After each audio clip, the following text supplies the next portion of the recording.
He's a former Prime Minister, once disgraced by a corruption scandal.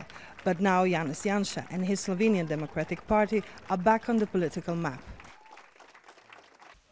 His hard line on immigration secured his party victory in this election. Immigration has been at the top of the political agenda since 2015, when 500,000 people fleeing war passed through Slovenia on their way to Western Europe.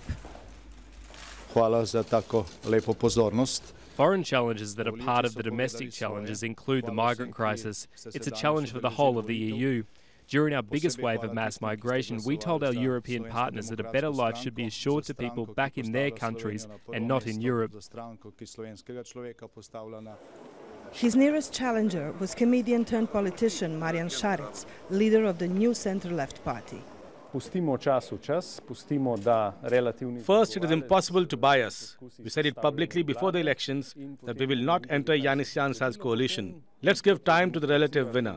Let's give him the chance to form a government, and then we will see what happens. If we have this opportunity, we will form the government. The snap election was called after the sudden resignation of Prime Minister Miro Cerar. He stepped down in March due to a failed railway project. He's credited with boosting Slovenia's economy after a recession, but it wasn't enough for voters here. Slovenia, once a part of former Yugoslavia, joined the European Union in 2004.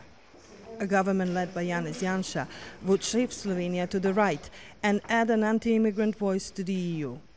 Analysts say Yansha has a big challenges ahead. The electorate is hearing the voices out of Hungary, out of Poland. It's popular to go after anti-immigration policies, go after elites, say that you will drain the swamp. That being said, he's a leader who has had that chance, who hasn't done it so far. Will he do it this time around? It's a big question. But the bigger question is, can he even form a government? Even though Yanis Yansha's party won most votes in this election, he finds himself in a difficult position. It will be very hard for him to find willing partners in the other parties to form a coalition. Most of them don't share his political views. Tanja, Novak, Al Jazeera, Ljubljana.